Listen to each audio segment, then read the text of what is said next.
Today, we are looking at a car that refuses to die. In a world completely dominated by SUVs and crossovers, the Honda Accord has held the line for 50 years. But for 2026, Honda didn't reinvent the wheel, they just polished it. This is the 2026 Honda Accord, and if you're looking for a radical redesign, you might want to check the history books, because this year is all about refinement.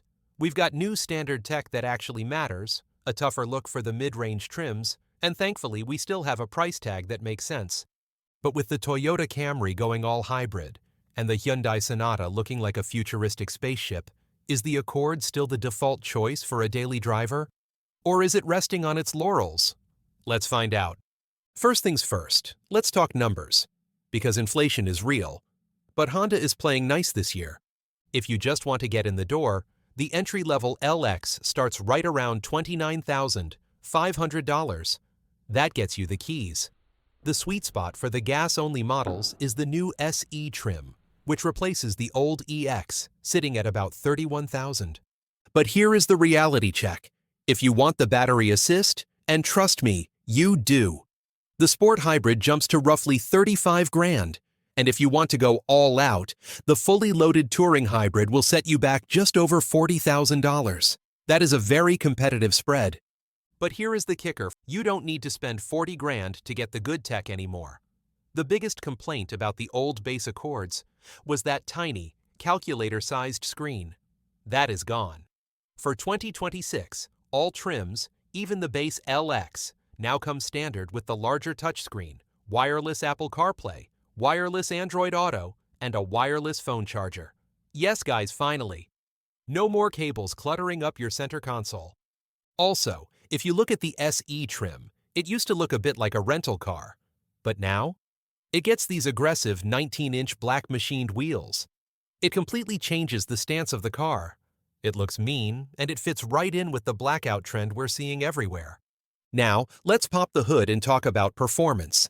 Honda is keeping it simple with two flavors. Flavor 1 is the gas purist, LX/SE. It runs the 1.5-liter turbocharged four-cylinder. It pushes 192 horsepower. Some people like to know how long it takes to get from 0 to 60 miles per hour or 0 to 100 kilometers per hour. You are looking at about 7.3 seconds. It's punchy enough for merging, but if you floor it, that CVT transmission makes the engine drone a bit. Flavor 2 is the hybrid, sport/touring. This is the one you want. It pairs a 2.0-liter engine with dual electric motors for 204 horsepower and a massive 247 pounds-feet of torque. For it to get from 0 to 60 miles per hour, 0 to 100 kilometers per hour, this drops the time down to roughly 6.6 seconds. But for 0 to 100 miles per hour, if you really keep your foot pinned, it takes about 18 seconds to hit 100 miles per hour.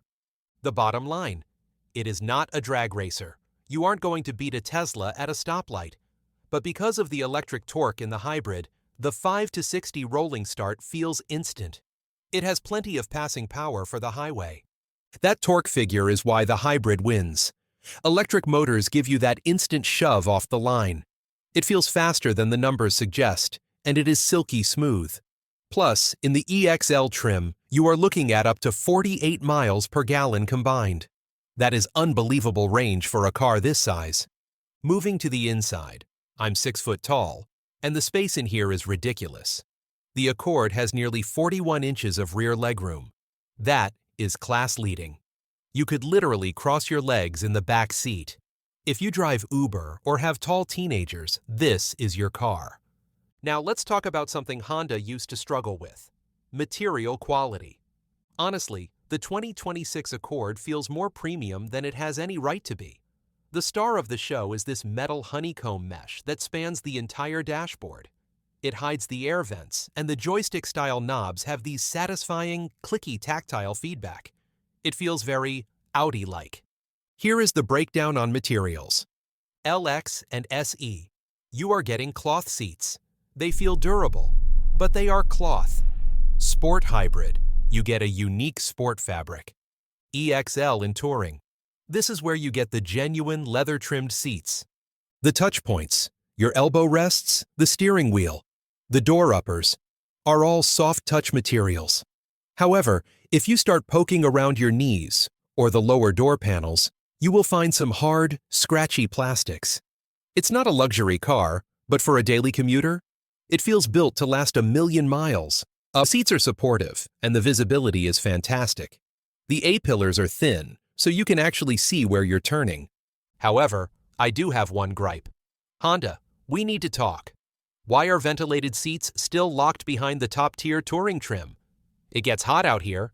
The competition is offering cooled seats on mid-range trims. That is a miss in my book. So, how does it drive? Driving the 2026 Accord, it just feels grown up.